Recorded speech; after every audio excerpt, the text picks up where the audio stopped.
Guys, welcome back to another video. Hey, in this video we're going to take you on a tour of the Kralon market all the way down there in the Kralon area. It's a pretty good market. I like it. You'll see what they have available, and I'll talk about some things while I'm down there. But I wanted to make this because breaking news again, in a surprise move, at least I was surprised. The PM announced a couple days ago that the mask mandate in Cambodia is over. If you're outside or in open spaces, you can make the determination on whether or not you want to wear a mask. But if you're inside in enclosed spaces, a mask will still be required. And that came as a surprise because we all knew it was coming, but he had said he wanted to wait at least 10 days until after the Khmer New Year. And then he just made an announcement late one night and it made the news the next day. So yeah, no more mask mandate anywhere in Cambodia. And of course, if you're a supporter of mine, you already knew that because you should have got the email a couple days ago. If not, check your inbox, because I like to keep you guys updated on all the things that are happening as soon as I get word of them. And if you want to help support the channel, I really appreciate it. Every donation means a lot, and you can donate through either PayPal, Ko-Fi.com, or you can join my Patreon. And no matter which way you decide to donate, I will send you a copy of my book, Living Cambodia, a guide for living in the Kingdom of Wonder. And you'll have access to all my exclusive videos, all of my weekly supporter only videos and news as it comes out all throughout the week. So check out those links down below, and now let's get on with the video.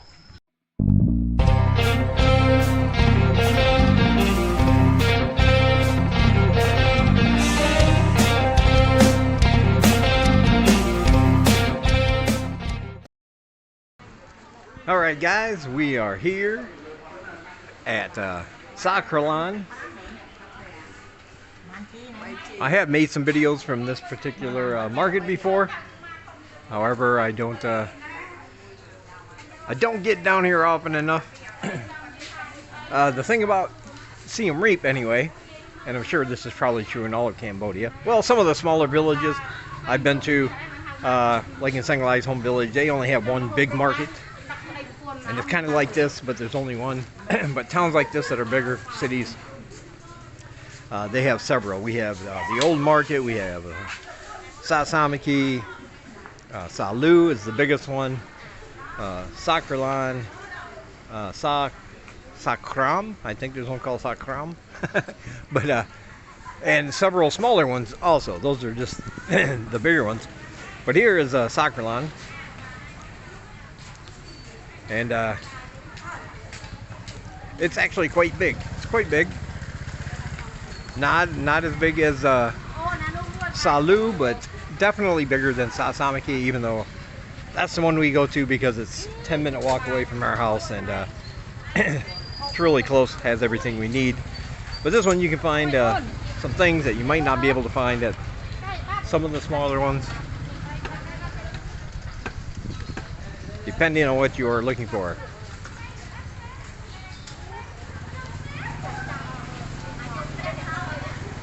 And I like the markets. I mean, I know a lot of people, whenever I put up a market video, they never do very well. They never get that many views because I do so many of them. People are like, well, I've seen it all, or I already know all that, and I don't want to sit there and listen to you prattle on about how awesome the market is. But the thing is,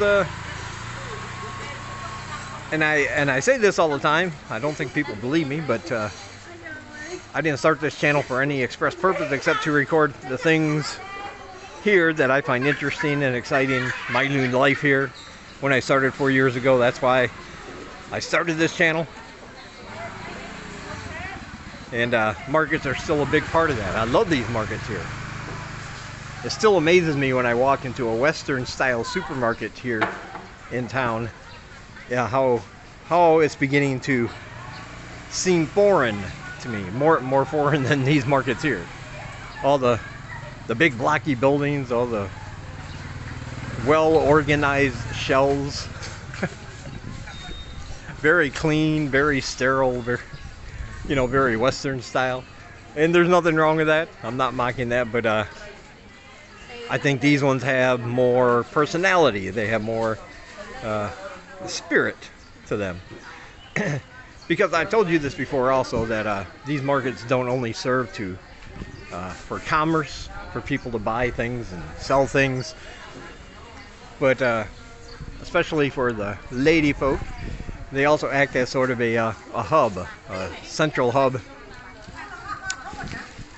You'll often see people come down here to shop. That might take them 10 minutes, but then they'll spend another hour talking, gossiping, you know, all that good stuff. They're like the barber shops back home for men, except for women here. So they serve a social function as well. And I just like it because it's so chaotic. You know, motorbikes coming at you from every side. You see things everywhere, and you're always looking for something. You know, you can always find something new, something exciting, something you haven't seen or ate or smelled before, and that's always a good thing. 1,500 real for bananas. That is insane. That's an insane price. That's a really good price. That's only about 35 cents for a whole bunch of bananas. Normally a big bunch of bananas is either 50 or 75 cents. So 1,500 real. That's pretty good. And some people do ask me about the eggs here. How come they're not refrigerated? Well, the eggs here come fresh. You get duck eggs, you get chicken eggs. They have those, what do you call those little eggs? I forget what they're called. They're really tiny. I forget what they come from though. Oh, I can't remember. But anyway, they have all different kinds of eggs down here. And they come fresh. They're not, what do you call it? Not processed or anything, so they don't have to be refrigerated. They'll still be good. And on the other side, this is still considered part of the market, but they have all the stores and storefronts, all the bigger places for people that don't just want a small booth. And right over here, they even have a big building in between all the aisles of food that you find on the outside. You can go inside here. Matter of fact, that's where I came from when I started this video, from the other side.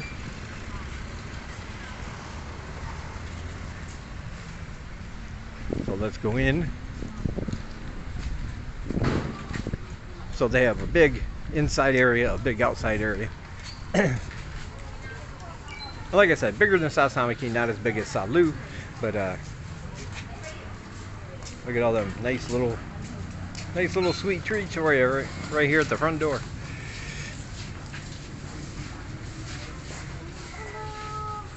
Hello.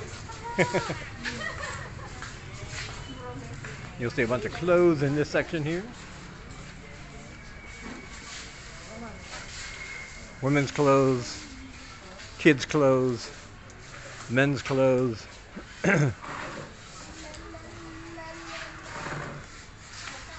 Looks like some of the offerings. I need a few pairs of shorts. If anybody wants to donate there, I think I could use shorts like that. Second Live's been wanting me to get shirts like this, the short sleeve ones with a collar. She's trying to improve my appearance somewhat, I guess. Keep telling her you can't polish a turd, but she's gonna keep rubbing it, I guess, until at least a little spark of diamond shows up, I reckon. And these are where you can go buy all kinds of toys. Now back west where I come from, they have made illegal toy guns and things like that, but not here. You can still buy them, like right there. You can still buy your soldiermen with a gun. You'll often see kids around here, you know, fake shooting each other with their toy toy pistols. Let me see, let's go. So many ways to go. That's another thing I like about these the local markets here. They're yeah, let me get this straight again. They're very big. You can get lost in there. I still get lost in Salu. I've been there so many times. Yeah, I still find sections I've never been in before. It's like a city within a city. This one's a little bit easier to negotiate because you have the main building here as kind of a waypoint.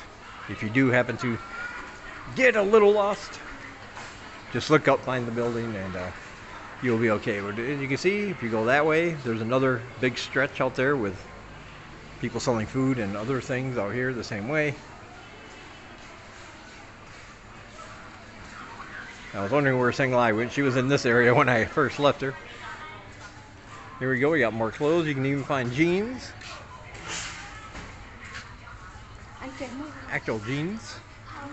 I don't know if they're authentic. Probably not. And you might be thinking, yeah, you know, who needs a heavy jacket or a heavy sweatshirt like that? They're very popular here because they don't like to be out in the sun. They don't like their skin to get burnt and dark.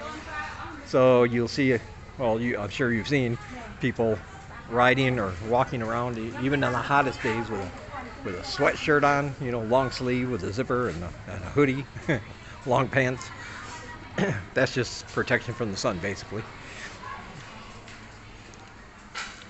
All right, let's follow Senglai. I don't know why she always leads us into danger. Well, not danger, but go somewhere and I have no idea what's going on. She just gets something in her head and says, come on, let's go. That's how we wound up here today, in fact. I didn't know we were coming here. This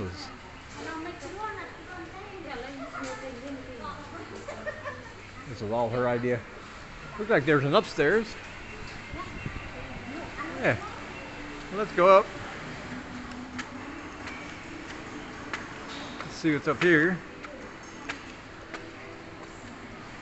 First thing I notice are motorbikes parked everywhere. Yeah, it looks like they have some commerce going on down there. Big open area. Ready for businesses to join in. But as you can see, most of them are empty. I think you could probably get a little unit like that to set up your own business for 50 to 60 bucks a month. Or at least at Sasamaki, they're like 50 or 60. Over here, I don't know, might be a little more. But it looks like over there are just clothes. Yeah, I don't see much else up here. Oh well. That's all right. Cambodia is slowly opening back up, and so are the businesses. And I'm really happy to say that too. You're seeing a lot more commerce and a lot more businesses happening here in Cambodia since the restrictions have lifted. Businesses that closed during the pandemic being bought by other people, given new names, fresh coat of paint, new decor, new outlook on life. And so we'll have a whole new crop of stalwarts, hopefully here in a few years. That will be very nice to see.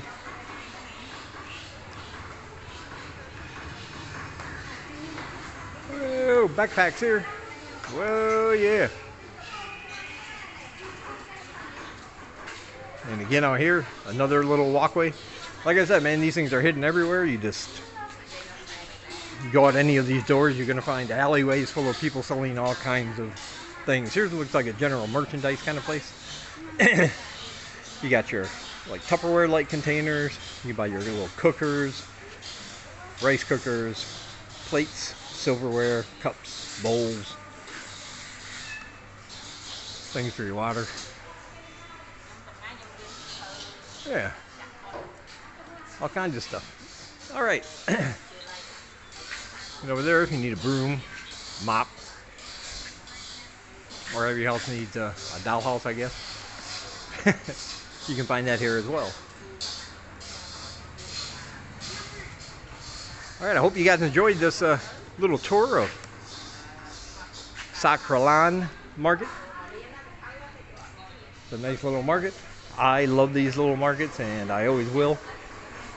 I hope you do too. Be sure to check out all my links down below. I got links down there from my PayPal, Ko-Fi.com, where you can join my Patreon. And like I said, if you do any of those things, you'll receive my weekly exclusive content. And I'll send you a free copy of my book, Live in Cambodia, a guide for living in the Kingdom of Wonder, and all my future books.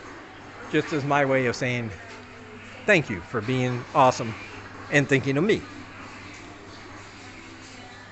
Also down below are links to other channels that are vlogging from this part of the world.